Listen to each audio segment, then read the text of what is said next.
გამარჯობა ეთერშია რადიო თავისუფლების ყოველდღიური პროგრამა საუბარი თავისუფლებაზე, გადაცემა რომელიც მიმყავს მე გოგი გვახარიას. ლევან გვარამაძე არის დღევანდელი გადაცემის ხმის რეჟისორი. წარმოგიდგენთ ჩვენი გადაცემის სტუმარს, გვანცალომაიას, ტოლერანტობისა და მრავალფეროვნების ინსტიტუტის იურისტს. თითქმის 20 წელია მუსლიმი მოსახლეობა ბათუმში მეჩეთის აშენებას ითხოვს, შეიძლება მეტიც და უკვე 3 წელია ახალი მეჩეთის მშენებლობის საინიციატივო ჯგუფი არსებობს ასეთი ჯგუფი მეჩეთის მშენებლობის მოთხოვნით ხელმოწერებს და თანხას აგროვებს.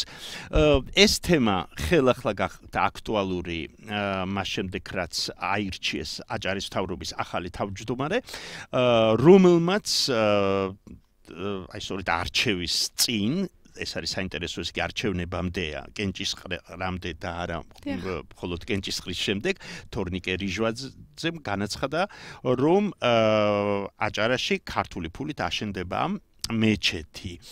აჭარა არის მულტიკულტურული, მულტირელიგიური და შესაბამისად საზოგადოებასთან კონსენსუსით უნდა იმოქმედონ. რა თქმა უნდა ძალიან ბევრი კითხვა დარჩა და ამიტომაც შეგაწუხეთ და მოგიწვიეთ სტუდიაში. პირველ რიგში რა არის ქართული ფული, იმიტომ რომ როდესაც ბატონმა თორნიკემ ეს ეს განცხადება გავრცელდა მედიაში, შეიქმნა შთაბეჭდილება რომ ის საუბრობს ბიუჯეტის ფულზე. იცით ალბათ რომ ძალიან ბევრმა ასე გაიგო რომ ესე იგი ბიუჯეტიდან დაფინანსდება მეჩეთი. ბიუჯეტიდან ან მეცენატების მხრიდან ასე განმარტა. ხო.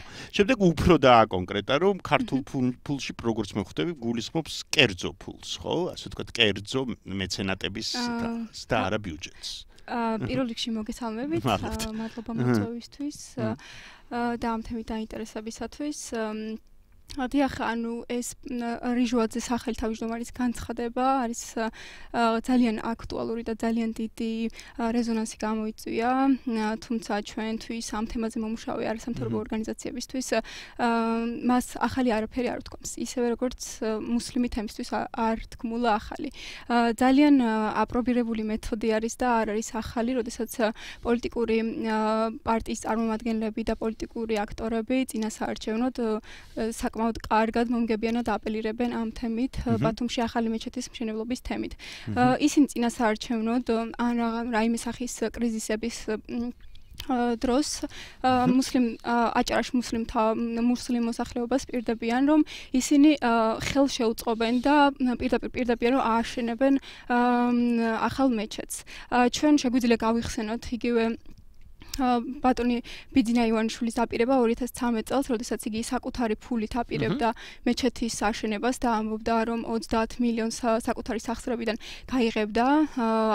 რა თქმა უნდა, თახვედრაში იყო მაშინდელი აჭარის მთავრობა და ადასტურებდა, რომ ისინი ნამდვილად ხელს შეუწყობდნენ ბათუმში ახალი მეჩეთის მშენებლობას და ადასტურებდნენ, რაც მთავარია მის საჭიროებას, თუმცა გავიდა 1 წელი, მხოლოდ 1 წელი და 2014 წელს ადგილობრივმა მთავრობამ პირდაპირ განაცხადა, რომ ბათუმში ახალი მეჩეთის მშენებლობის თემა აღარ განიხილებოდა და ისინი ხელს შეუწყობდნენ არსებული მეჩეთის გაფართოებას. გაცა, უნდა გაგეწყვეტილოთ, მაინც ცოტა გაუგებარი არის. აი, ვამბობთ, რომ ეს არის წინასაარჩევნო, ასე ვთქვათ, პოპულისტური განცხადება.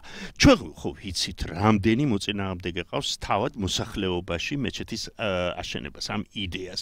რატომ არის ეს პოპულისტური თუ აი ამით მაგალითად ამ თავისი განცხადებით ბატონმა თორნიკემ შეიძლება ძალიან ბევრი ადამიანი გადაიმტერა. კი, ბატონო.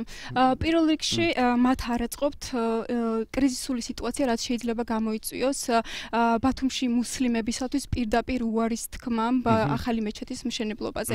და მეორეც დარწმუნებული ვარ, მოსახლეობა არ ენდობა მათ განცხადებებს. საუბრობ და გულისხმობ ორთოდოქს ნაწილზე, მართლმადიდებელ ნაწილზე.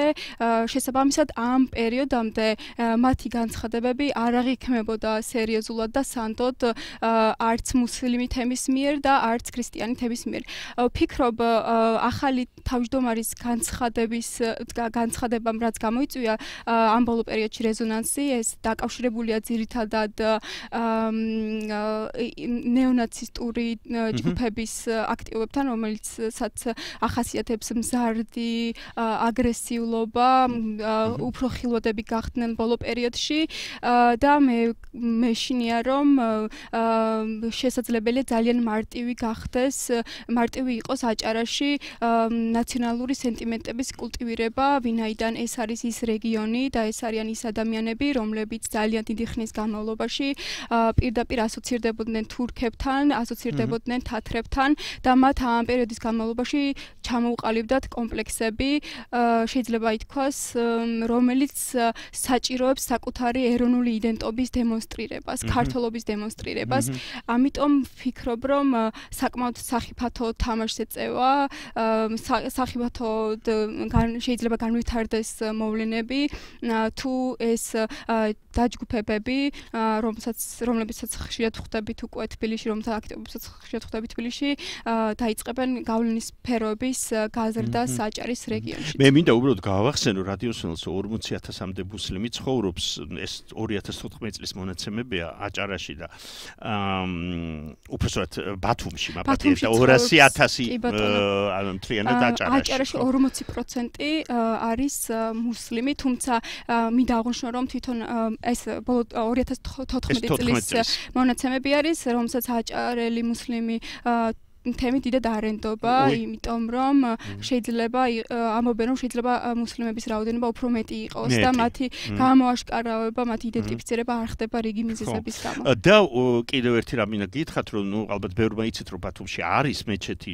ძველი პრინციპში მეჩეთი, მაგრამ როგორც ამბობენ აჭარელი მუსლიმები, ის ვერ იტევს ადამიანებს, განსაკუთრებით პარასკევ დღეს, ხო, რამდენადაც ვიცი, მათ ეუბნებიან, რომ მეჩეთი არის ხულოში მაგალითად და ესეთი რამეც წავიკითხეს რაღაცო, წადით ხულოში თუ ვერ ეტევით და ნაწილმა იქ. კი, არის ძალიან ბევრი ინტერპრეტაცია თუ უამრავი.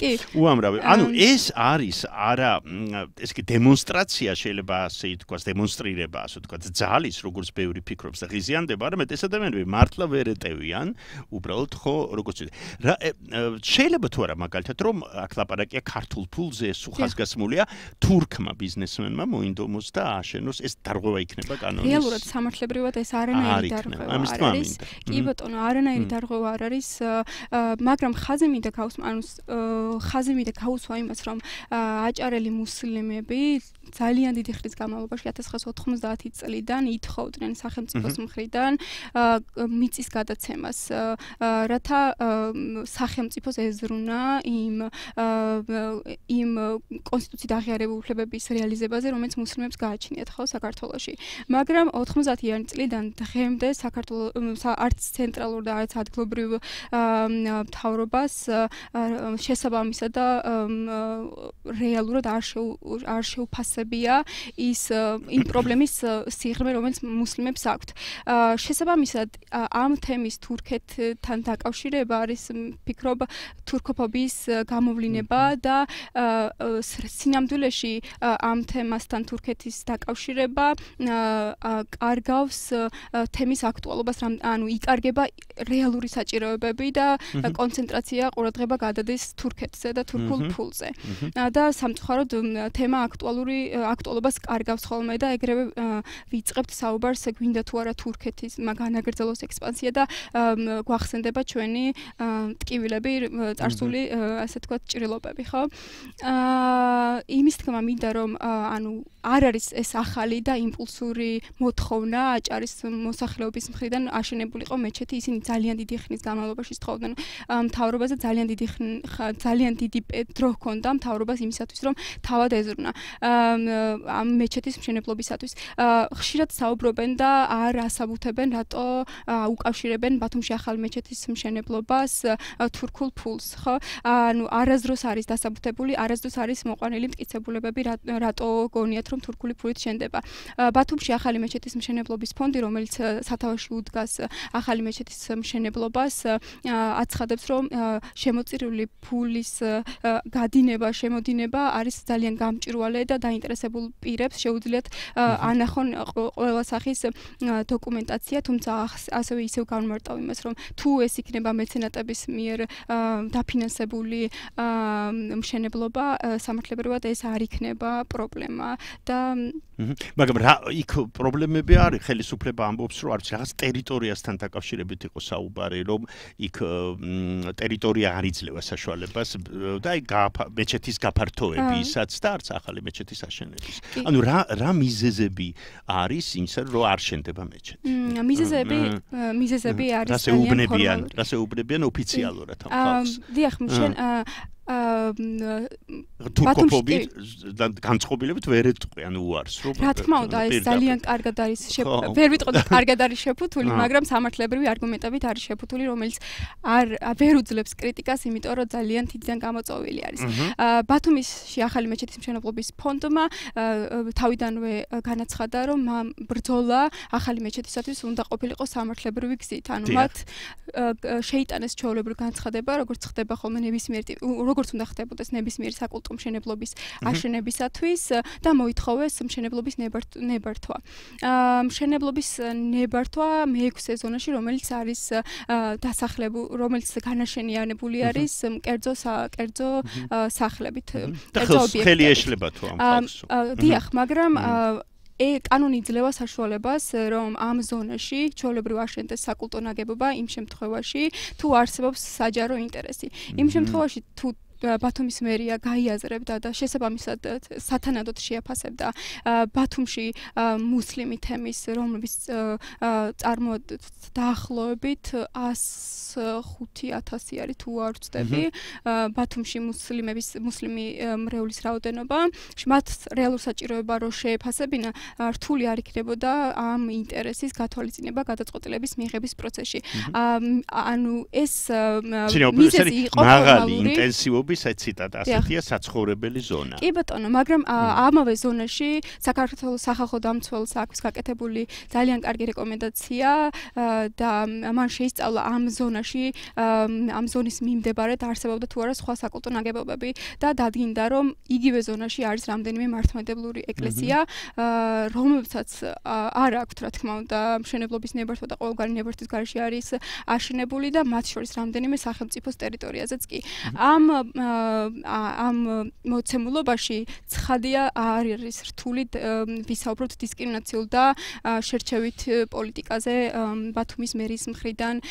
უფრო მეტიც ჩვენ როდესაც სასამართლოში რა თქმა უნდა ეს საქმე უკვე და პირველ ბათუმის სასამართლო განიხილავს ამ უარს, რომელიც ჩვენ გავასაჩივრეთ ტოლერანტობის და მრავალფეროვნების ინსტიტუტმა IMC-სთან ერთად. პროცესზე ჩვენ მოპასუხე მხარე ბათუმის მერიამ შემოგთავაზა მოლაპარაკებები და ამ მოლაპარაკებების მაგიდაზე მათ გვითხრეს, რომ თუ ბათუმში ახალი მეჩეთის მშენებლობის ფონდი გადასცემდა ამ მიწას საკუთრებაში სამართლოს, რომელიც არის სახელმწიფოს ინსტრუმენტი რელიგიური მუსლიმი თემის კონტროლისათვის, მაშინ მათ არანაირი პრობლემა არ შეექმნებოდა და მშენებლობის ნებართვა გაიცემოდა. ამ შეხვედრას ვესწრებოდით დაახლოებით 15 ადამიანი და ბათუმის მერიას არ შეუძლია უარყოს ეს შემოთავაზება. ანუ მათ განაცხადეს, რომ სამართალი და კანონი კი არ იყო პრობლემა, ანუ პრობლემა არის ის, რომ ისინი არენდობიან ამ ფონდს და იმ ადამიანებს, რომლებიც ამ ფონდის უკან არიან. და ამ ფონდის უკან არის ძალიან ბევრი ადამიანი, 100,000 ადამიანის ხელმოწერა აქვს ფონდს ბათუმში ახალი მეჩეთის მშენებლობისათვის და შესაბამისად საკმაოდ ლეგიტიმური და მხარდაჭერილი ორგანიზაცია აჭარის. ხომ არ სთავაზობენ მათ სხვა ტერიტორიას ბათუმში და ეუბნებიან, რომ აი აქ, შეიძლება ითქვას ქალაქგარეთ მაგალითად. ხულოს ამბავი გითხარით, რომ ვიღაცამ თქვა ხულოში წავიდნენ და იქ. კი, ეს ხულოს ამბავი ერთია და კიდე მეორე არის ის, რომ ამ ადამიანებს აბრალებენ, რომ თქვენ მანქანებით ჩამოყავთ ხალხი გარეუბნებიდან და სოფლებიდან, რომ ხელოვნურად გაზარდოთ თევლის რაოდენობა. ხო, მაგრამ ანუ რამდენ პარასკევს ჩამოიყვან ხო ამ ადამიანებს. კი, რა თქმა უნდა. ხო, სხვა ტერიტორიაზე კითხეთ. ხო, სხვა ტერიტორია ანუ არასდროს არ განუხილავს სახელმწიფოს სერიოზულად ბათუმში არასდროს განუზრახია და პოლიტიკური ნება არასდროს ქონია იმისად, რომ კონკრეტულად შეეთავაზებინა ბათუმის საზოგადოებისათვის, მუსლიმი საზოგადოებისათვის მეჩეთის მშენებლობის დაწყება. შესაბამისად არც ტერიტორია შეუთავაზებია. ერთადერთი 2014 წელს რაც შესთავაზა ადგილობრივმა მთავრობამ მუსლიმებს იყო ის რომ ბათუმში ახალი მეჩეთის მშენებლობის ალტერნატივად მათ გადაეცათ ორი შენობა მედრესესათვის და ოფისი არის თუ არ ვცდები დღეს მდგომარეობით სამმართველოსი ერთ-ერთი ამ შეთავაზების მთავარი მიზანი იყო ის რომ მათ აღარ მოეთხოვათ ბათუმში ახალი მეჩეთის მშენებლობა თუმცა ანუ რაშუაში ალბათ გაგიჩნდებათ კითხვა მეჩეთი და მედრესე ხო სხვადასხვა ფუნქციური დანიშნულება აქვს. თუმცა საქმე ის იყო, ანუ ამით სამმართველოს მომხრობა უნდათ, რამაც რა თქმა უნდა არ გამოიწვია ის მიზნები, რაც სახელმწიფოს ჰქონდა და მუსლიმ მოსახლეობამ გააგრძელა ბრძოლა იმისათვის, რომ მეჩეთი ჰქონოდათ, იმიტომ რომ მედრესე ვერ შეუცვლის სალოცავი სივრცის არსებობის საჭიროებას. გვანცა, ბოლოს მინდა კითხოთ, ასე ვთქვათ, რისი იმედი აქვს ამ ხალხს? მაინც აქვს იმედი ახალი ხელისუფლების, ხო? სხვა რა უნდა როგორ დაიცხოვო? იცით რა არის? ვერ ვიტყოდი, რომ ვინმეს იმედი აქვს უკვე ამ ხალხს იმდენჯერ გაუცრუეს იმედი. როგორც უკვე აღნიშნე ხელისუფლებამ, როგორც ცენტრალურმა, ასევე ადგილობრივმა ხელისუფლებამ ძალიან ბევრი დაპირება მისცა მუსლიმთებს და ძალიან ბევრჯერ გაუცრუა იმედი და ძალიან მალე დაივიწყა ეს მიცემული დაპირებები. ფიქრობ ბათუმ მუსლიმათებმა თავის საწადელს და სურვილს მიაღწია, იმიტომ გარკვეულწილად მიაღწია, იმიტომ რომ ბათუმში ახალი მეჩეთი უკვე არსებობს. იქ ყოველ პარასკევს მიმდინარეობს ლოცვები, აღევლინება დღესაც ანუ ჩვეულებრივი რელიგიური რიტუალები აღევლინება. უბრალოდ ის არის რომ ეს არ არის ისეთი ანუ ეს დროებითი შენობა არის და სჭირდება კაპიტალური რემონტი, რომლის საშუალებასაც ადგილობრივი მთავრობა არ აძლევს. არ ვიცი რა იქნება, მაგრამ ვფიქრობ თუ ფაქტია რომ ხალხი ქუჩაში ლოცულობს საქართველოს მუფთის ბეგლარ ქამაშის თქმით მრევლს ქარსა და ავდარში უწევს ზოგჯერ გარეთ ლოცვა. იმაში ქარში ავდარში და რაც მთავარი არის მუსლიმებისათვის სისუფთავე არის ერთ-ერთი ყველაზე მნიშვნელოვანი ნაწილი და ლოცვის განუყოფელი ნაწილი აბდესი, რომელსაც ისინი მიმართავენ ლოცვის დაწყებამდე. ამის საშუალება არც ძველ მეჩეთში არ აქვს და არც ახალ მეჩეთში არ აქვს. ამის ის თუ რამდენად ღირსების შემლახავი არის ასეთ პირობებში ლოცვა, სახელმწიფო არ აანალიზებს და მათ როგორც უკვე აღნიშნე ინტერესი გადააქვთ ისევ თურქულ ფულზე, თურქოფობიაზე, მუსლიმოფობიაზე და არ ითვალისწინებენ რეალურ საჭიროებებს. სანამ ეს პრობლემა დგას და სანამ არ გაანალიზებს, მართალი გითხრათ ის ვერ სანამ ხელისუფლების ნება არ იქნება, მოდით ასე ვთქვათ, პირველ რიგში. დიახ, მაგრამ მეორე მხრივ მუსლიმი თემი დათმობას არ აპირებს, არც ლოდინს არ აპირებს. ისინი ალბათ გააგრძელებენ ლოცვას და შეიძლება კაპიტალურ რემონტსაც კი მიმართონ იმ პირობებში, როდესაც მაგალითად მართლმადიდებლური ეკლესიისათვის ეს საერთოდ არ არის შემაფერხებელი გარემოება, რომ არ აქვს რაღაც კონკრეტული ტიპის ნებართვები. ძალიან დიდი მადლობა გვანცა ლომაიას უსმენთ ჩვენ ტოლერანტობისა და მრავალფეროვნების ინსტიტუტის იურისტს. გადაცემა საუბარი თავისუფლებაზე დასრულებულია. გადაცემა მიმყავდა მე გოგი გვახარიას, ლევან გვარამაძე იყო დღევანდელი გადაცემის ხმის რეჟისორი. ნახვამდის.